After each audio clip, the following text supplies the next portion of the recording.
everyone. My name is Nandi Kaul, and welcome back to the Faculty of Management Speaker Series online. Today, it is my absolute pleasure to introduce Terry Malley, who will be joining us from Greater Moncton, New Brunswick. Terry Malley was born and raised in Moncton, New Brunswick.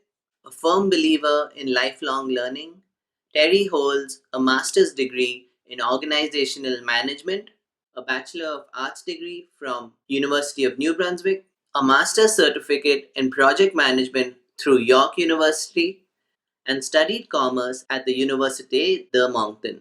As a family business, Malley Industries is one of Canada's premier manufacturers of ambulances, vehicles for persons with disabilities, commercial vehicles, specialized law enforcement vehicles, and plastic products. Terry became president and CEO of Malley Industries in the year 2000. Terry is very community minded and believes in giving back to the community by volunteering. He has served on the NBCC Board of Governors, the Atlantic Chamber of Commerce, the Canadian Manufacturers and Exporters, the Canadian Space Agency Board, and is a member of the New Brunswick Business Council. He also serves on the UNB Faculty of Management Advisory Board, amongst others.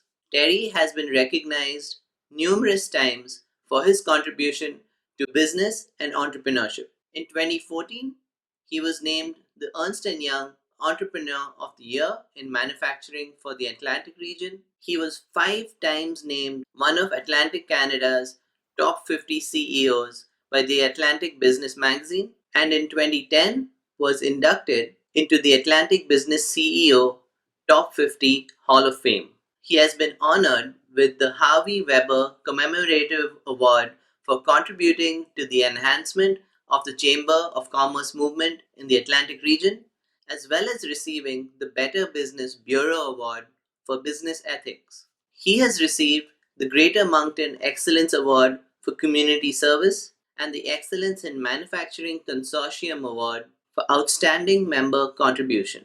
In his spare time, Terry is very involved in the collector car hobby as an organizer of the Atlantic National's Automotive Extravaganza. He is also an avid reader, usually reading a book per week, generally business books and British crime novels, as well as the numerous business periodicals.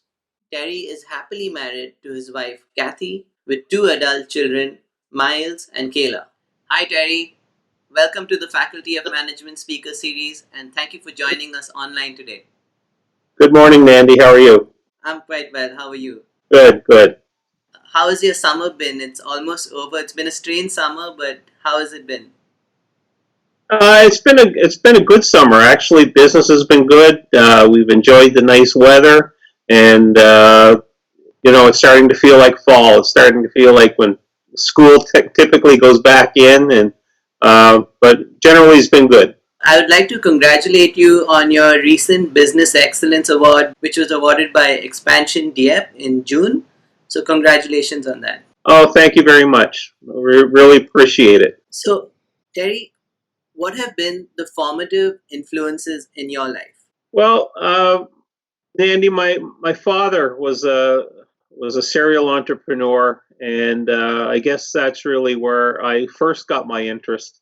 He always instilled upon me about the importance of the freedom of determining your own industry or your own destiny. And as a kid, that's all I ever wanted to be, was in business. I'm not your typical kid. I never wanted to be a fireman or an astronaut. Business has always been my focus. At the time, I didn't know what type of business, but I always believed that I wanted to be in business. Thank you for sharing that. You co-founded Malley Industries in 1979, and that was in Moncton, while you were still attending your Bachelor of Arts at UNB.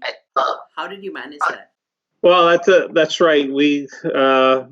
My father asked me to start this business with him in March of 1979, and I was just finishing up my second year in business. I agreed to come into the business, but I wanted to finish my university degree. It became a bit difficult, with the business and trying to work on a business degree. So at that time, I switched faculties into the Faculty of Arts. But for 2 years, I did a bi-weekly commute between Fredericton and Moncton. I set up my classes, so I had classes on Mondays, Wednesdays, and Thursdays. On Tuesdays and Fridays in the weekend, I'd be in Moncton, so I'd be back and forth, like I say, every week. And I'll tell you, at the end of the 2 years, I was happy that that commute was over. And all those years later, still troubles me to make that trip from Moncton to Fredericton. That takes incredible amounts of resilience to be traveling, studying, and running a business. I mean, that's a lot of commitment of time. Well, it was tough doing, particularly with the concentration you require going to school. I was dragging homework back and forth and, working at that while I was working. So yeah, I wouldn't recommend it, but you do what you have to do. True, I agree. And as the president and chief executive officer of Malley Industries, can you share what a typical day at work is like? I don't know if there is a typical day. I guess in my in my role as CEO, I try to work on the business rather than in business. In the business, I tend to focus on the big picture, the vision for the future. Having been here right from the very beginning, which is going on 41 years, I'm often referred to as having tribal knowledge in the fact that because I've been here through the development stages of the business, I have a lot of knowledge of the way things were and some of the pitfalls we ran into. So people often call on me, if they're trying to solve a problem, I may have done it years ago. I guess the other part of my role is I assist and advise the various departments that we have in our business, operations, sales, engineering. And a lot of times my role is putting out fires. I tend to look for new suppliers and process and other opportunities. And, I'm often called on to do negotiations when interactions with suppliers aren't going the way we hope. I'm often called in to intervene. But I guess the other thing is I work at promoting my business through involvement in business networks such as the New Brunswick Business Council, Canadian Manufacturing and Exporting, the Chamber of Commerce, etc. And my role is partly at being the face of the business. There's a Colombian proverb that says it's the face of the saint that brings the miracle. And really what that means is it's important that the president or the CEO be the face of the business. And that's what I try to do as much as I can. Okay, that sounds really exciting. Last year, Malley Industries completed 40 years. How has the company evolved since its inception? And what has been a critical turning point for the company? When we started, it was basically a mom and pop operation. My father and I started the business. My mother, who has an accounting background, she, did our bookwork and things like that. So where we started, again, it's a long way from where we are now, but we started manufacturing truck campers like RVs and van conversions. Over the years, so we started in 1979. 1985, we manufactured our first ambulance. And a couple years later, we started manufacturing vehicles for people with disabilities, and later commercial upfitting for fleets, something like Alliant and Rogers and things like that, upfitting their vehicles. Gradually, over time, the company grew and we expanded what we were doing in the products we were manufacturing. But some of the milestones we had in 1994 was the first time we exported. Our first export was actually to Mexico, and that really took us to the next level because it involved working with various governments and trade commissioners and things like that. So it allowed us the opportunity to explore exporting in a bigger way. Later on, in 2006, we started thermoforming plastic composites. We did that really for our own purposes, for our interiors of our vehicles, but once we established the process, we started using that to make interior components for other companies, even competitors in some cases, and generally for the automotive industry, for aerospace, sometimes in the food processing industry.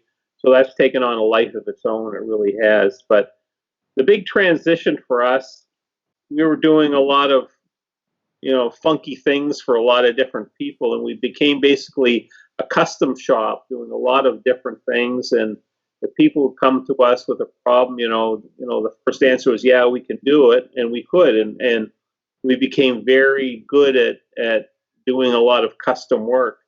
However, that didn't always pay the bills because sometimes, custom work is very labor intensive, and it was challenging sometimes. We had a phenomenal corporate resume, but sometimes very little to show for it.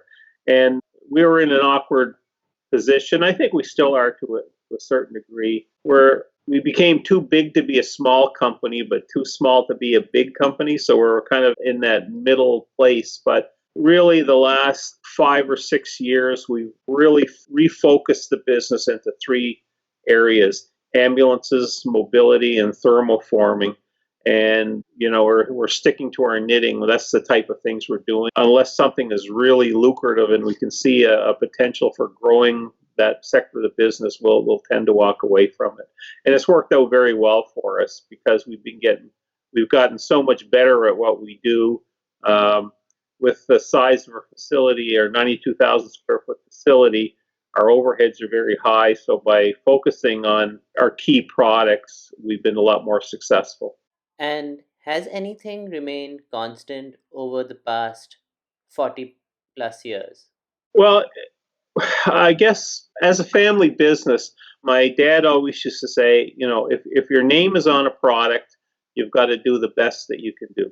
And we've always had an unwavering focus on customer service and producing the highest quality products that we can, and also hiring the best and brightest people that we can afford. We really have always tried to foster a corporate culture of teamwork, treating our people well, and providing a happy and productive workplace. Having said all of that, one of the other things that have always remained constant is we've always raised the bar.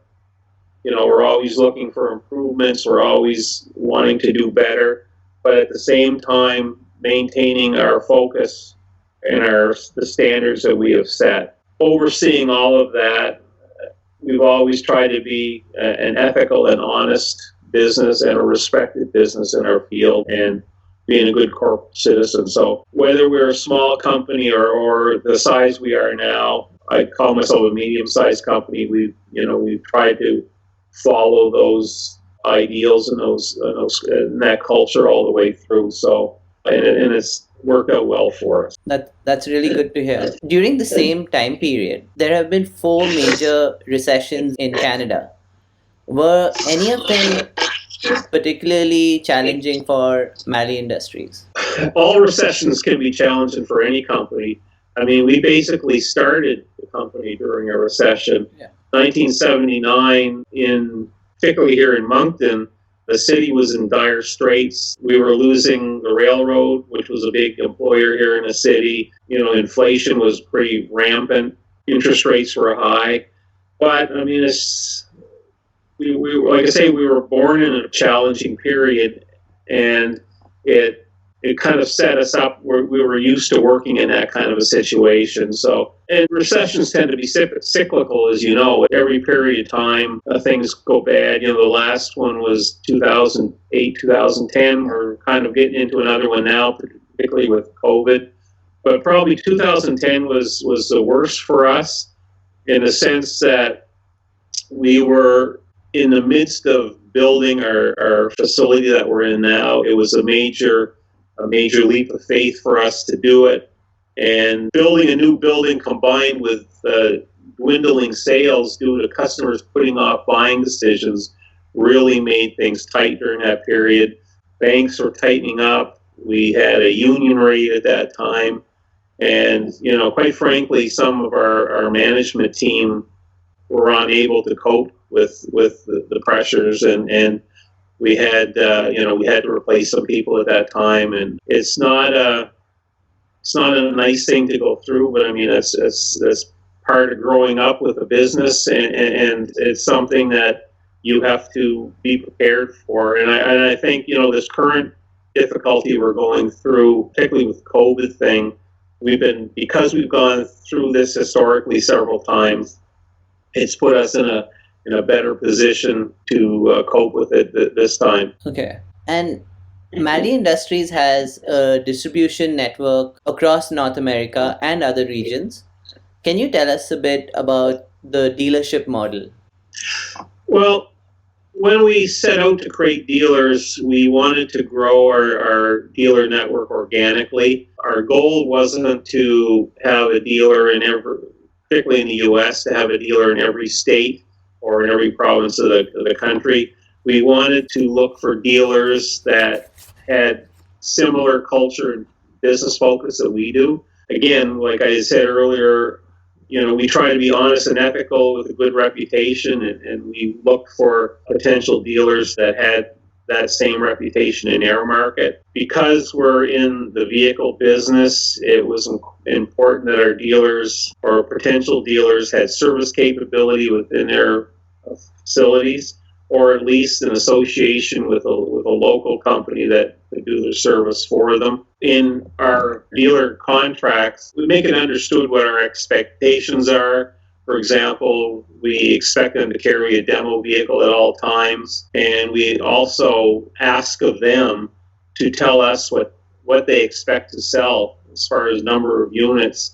And our expectation is that they live up to their commitment. So we have a clear and concise dealer agreement that protects both parties. But again, like I said earlier, we always raise the bar, and we have high expectations of our dealers as well. And because they have a similar culture, they seem to work well in that model.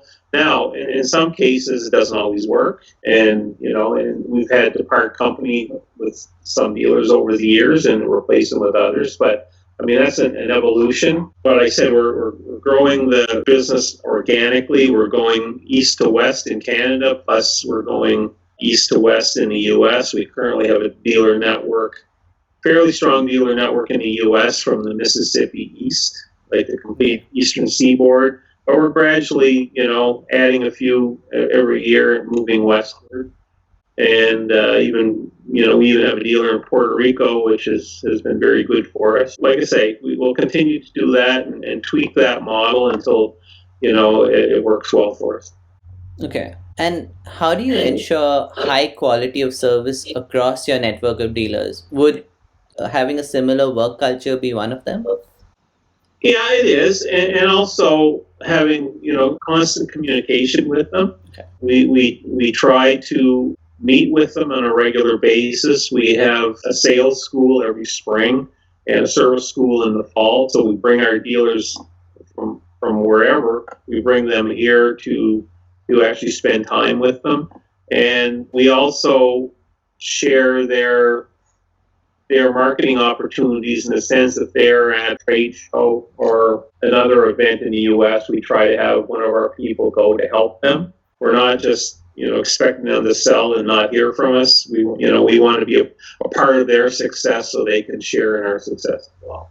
That's an interesting way to put it. How do you do your due diligence with a new dealer? Well, first of all, we have a business development person based in the U.S.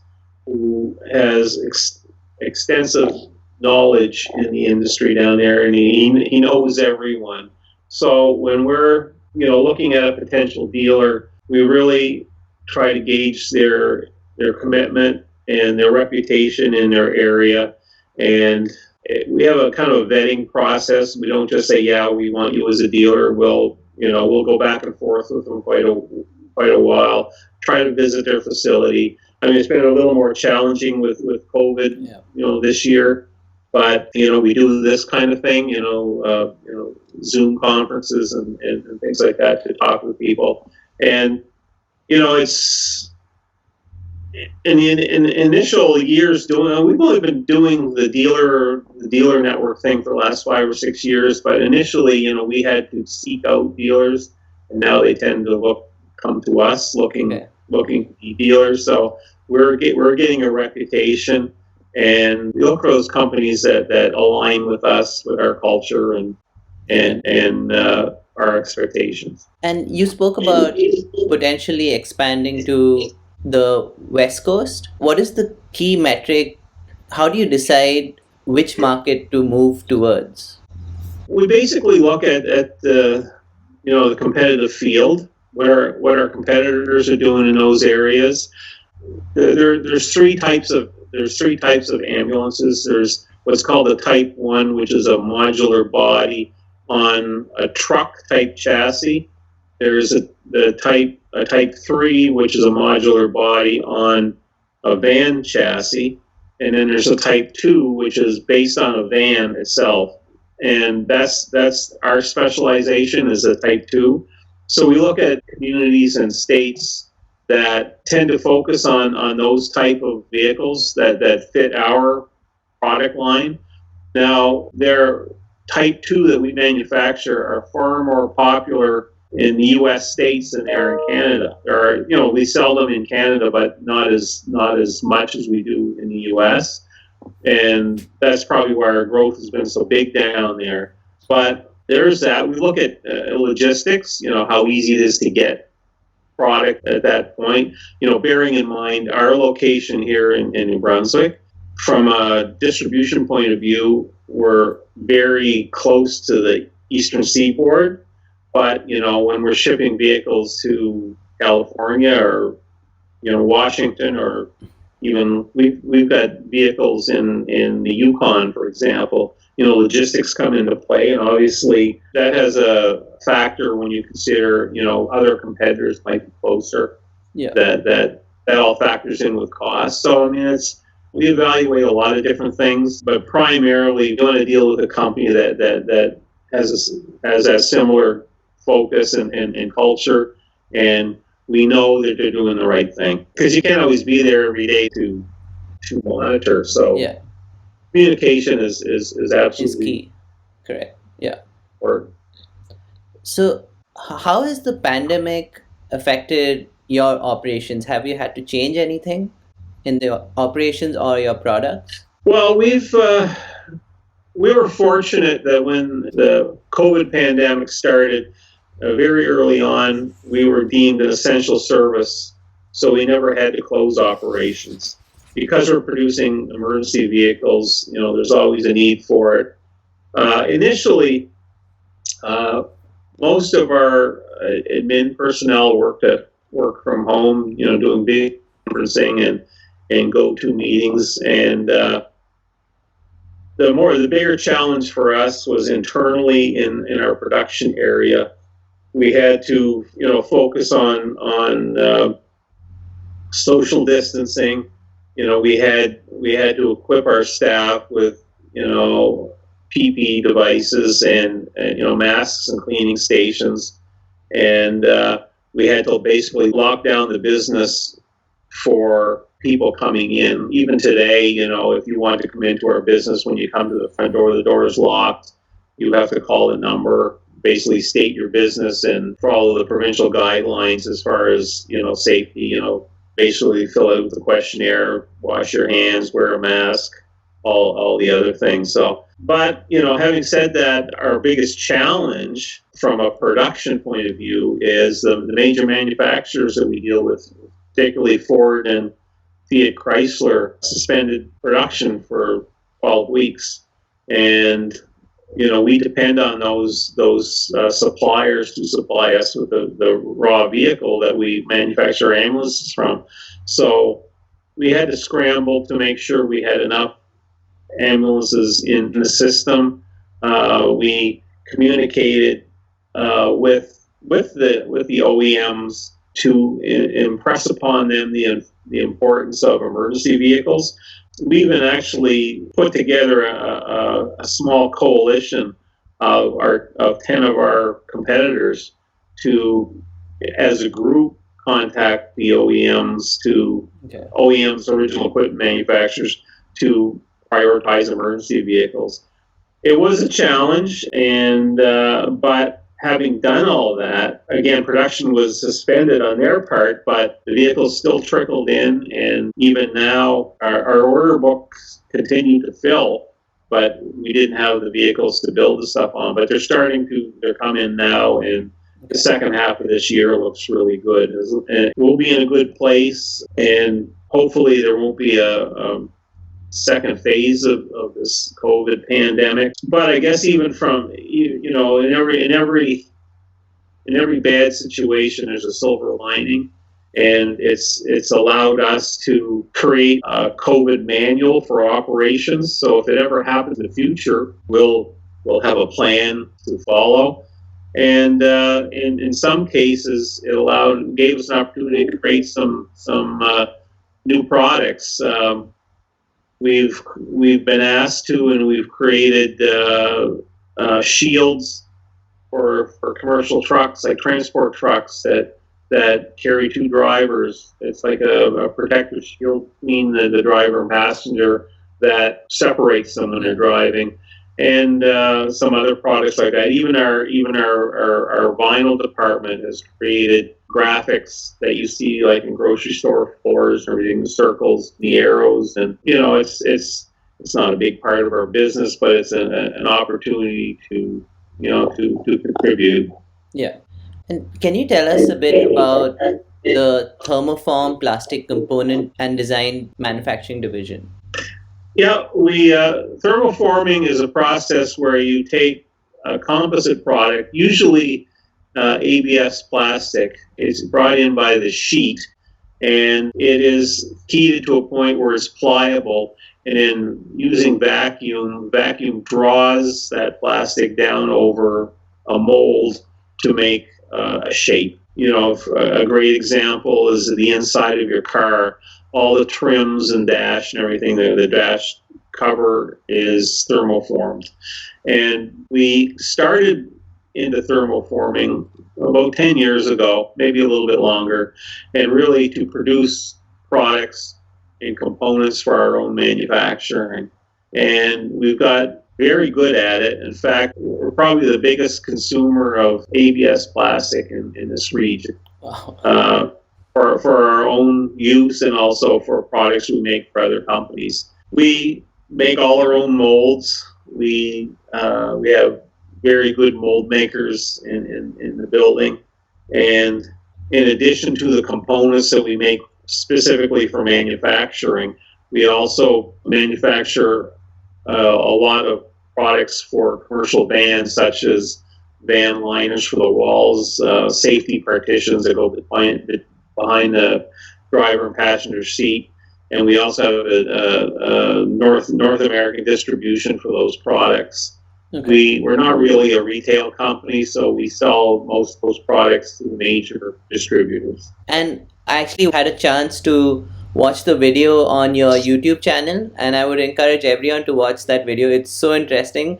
I really want to visit your facility after seeing that video of the mold moving down. That's all. It's funny because when we have tours, that is the one thing that seems to get people's attention, because it's creating something out of nothing very quickly. You put in a flat sheet of plastic and out pops a completed part, and it's fascinating. We started out with one machine, one small thermoforming machine, and now we've got 6 of them, and we can do a plastic form up to 8 feet by 12 feet, which is a large piece. Yeah. And right down to small little pieces, and people always want, when we give tours, that's what people always want to see, is us making some plastic products. Okay. A common theme that has become evident is being able to adapt or pivot and resilience. Why are these essential qualities or abilities for entrepreneurs and business owners? Well, I think that's particularly important being located here in Atlantic Canada. If we were a manufacturer located in Toronto, for example, chances are that if we had to source a particular service or product, perhaps our neighbor would make it, because they tend to be more clusters up there. Being in New Brunswick, if you look at the map of North America, I mean, we're way over to one side, which makes logistics problematic at some point. And I always, you always hear in logistics about just-in-time delivery, particularly in the manufacturing sector. And I always say just in time in Atlantic Canada usually means late. And so because you have to wait for things often, a lot of companies become very good at making those products or supplying those services. And I think that's, a critical part, doing business just about anywhere, but particularly here. But on the other side of it, and I think this is probably simpler and easier as a small company than as you get larger, but it's really important to be able to pivot and to adapt. And, a prime example is this in the whole COVID thing, car manufacturers suddenly stopped making cars, but they started making ventilators. And, there's a lot of companies that produce, face shields and things like that. I mean, there's a whole cottage industry producing face masks, cloth face masks and things like that. And I think what's important for business is having a sense of urgency, being prepared to make that quick change and adapt to changing business conditions, especially if you're a smaller business competing with bigger companies that have much more resources. Because bigger companies that become very bureaucratic, sometimes there's a whole decision-making process, and you got to go through a lot of layers. And I'll give you a real quick example. As I said earlier, when we got together 10 manufacturers to go after the OEMs to prioritize vehicle construction for emergency vehicles, we had one very large competitor that was a part of that group could not put their hand up and say, yeah, let's do it. They had to go see, corporate legal and all this stuff. And I mean, 9 of the 10 of us made a decision just like that to go forward. And it took them a week to come up with a decision. Now, if you're producing a product and you see a change in the whole business climate, or you see a new development coming up, being smaller and more agile, you can react to that quicker. And it's interesting, at that same competitor at a major trade show last year, they came up to us and they said, your product is 5 years ahead of us. And as a small company, that meant a lot to us, but it showed the cumbersomeness of the large company that took a long time to make a decision to change what they were doing to meet the market. So bureaucracy can kill a business. And, if you can adapt faster than your competitors, it puts you a distinct advantage. There's an old saying that says, when you're there first, you're perceived as the leader. And you may not be the best, but because you're there, people think you're first. So it's very important to have that ability to move. Thank you for sharing that, Harry. Over the years, you have pursued various study programs. Why do you find it important to stay connected with education? I'm a firm believer in lifelong learning and formal education and professional development as well.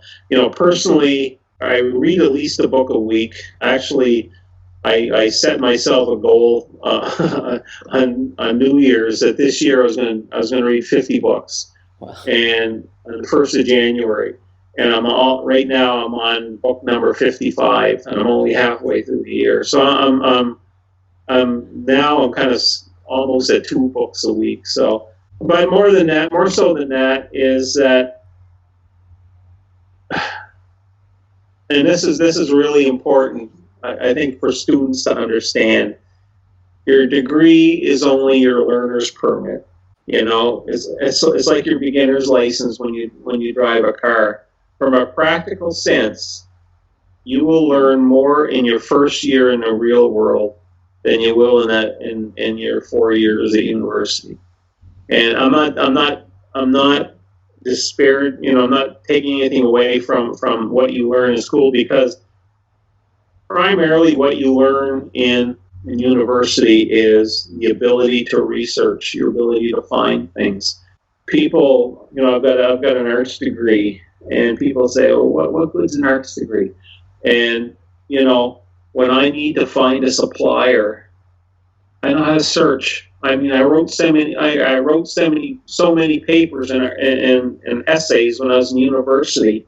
You're always researching, and that has paid its way so many times for me going forward. Um, I guess from a personal note, I always loved school. I never, in grade 1 to 12, I wouldn't call myself an exceptional student, but I enjoyed school. And again, in university, I guess totally I've probably done 10 years in university, but it's what you take away from that. And even, from a manufacturing point of view, I go through, many times during the run of a normal year, I tour other manufacturing facilities, and not just companies that produce products that we sell or in our line of work. But I'll give you an example. A couple of years ago, I was in Northern Ireland, and I had the chance to go through a duck processing plant where they process ducks. They did the meat, and they used the feathers for down blankets and stuff like this, and even the duck droppings they turned into fertilizer. I mean, that is so far away from what I do for business, but going through the process, you learn.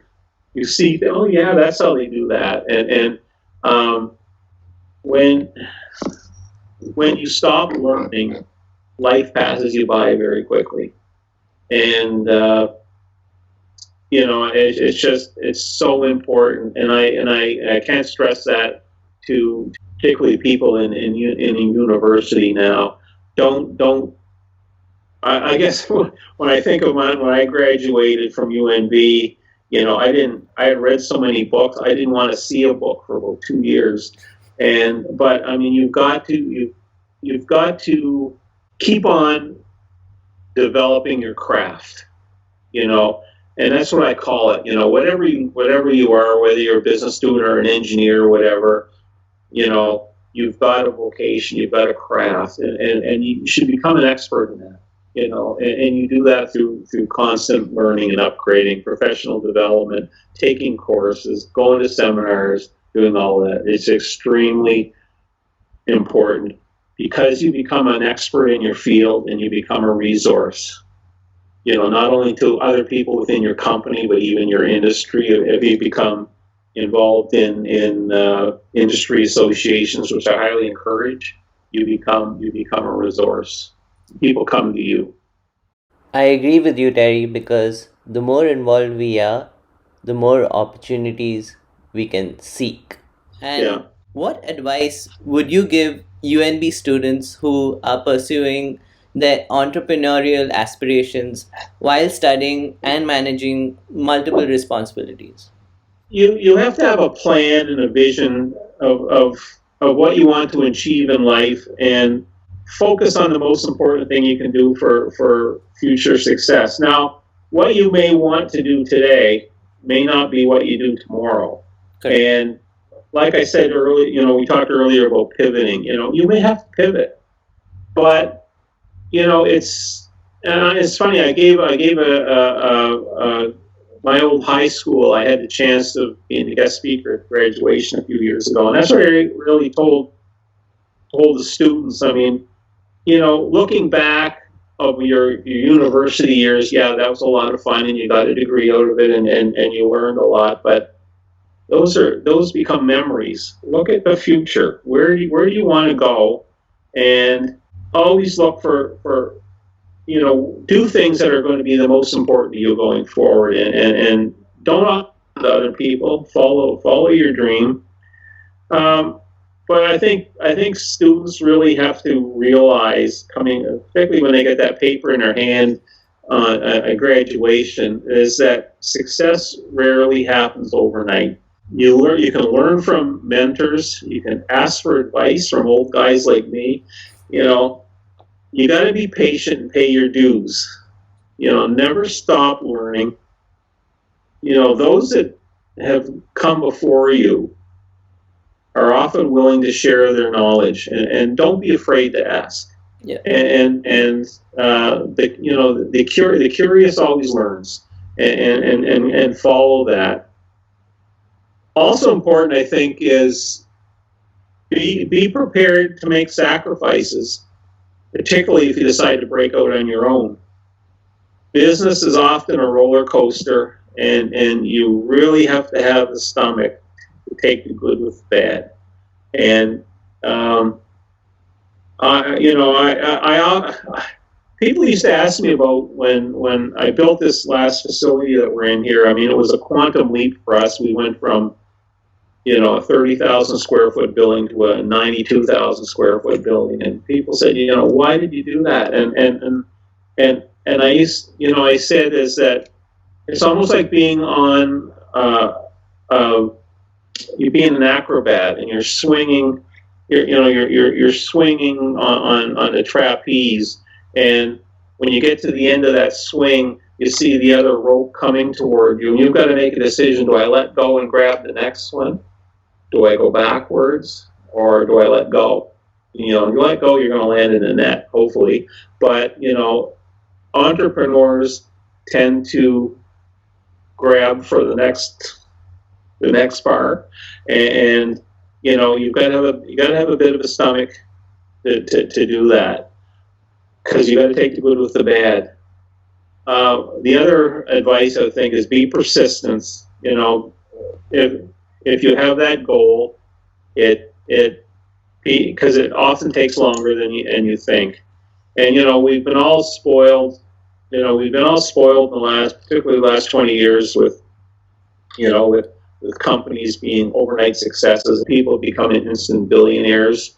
That is very rare and doesn't normally happen. Normally, it's sweat equity and a lot of hard work, but there's a great sense of accomplishment in doing that, and you get there, I think, by taking risks, being open to new ideas and opportunities, and take risks, but don't be stupid.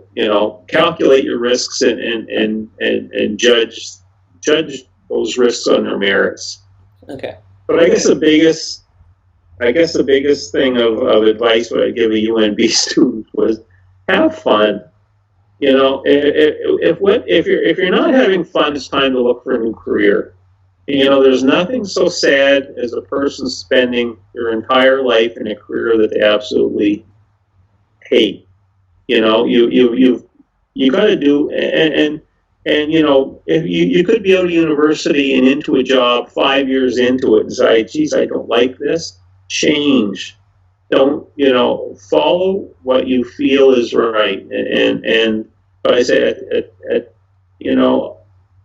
after all these years, I still look forward to coming into the office every day. And the day that I say, oh geez, I don't want to do that anymore, is that I'll leave.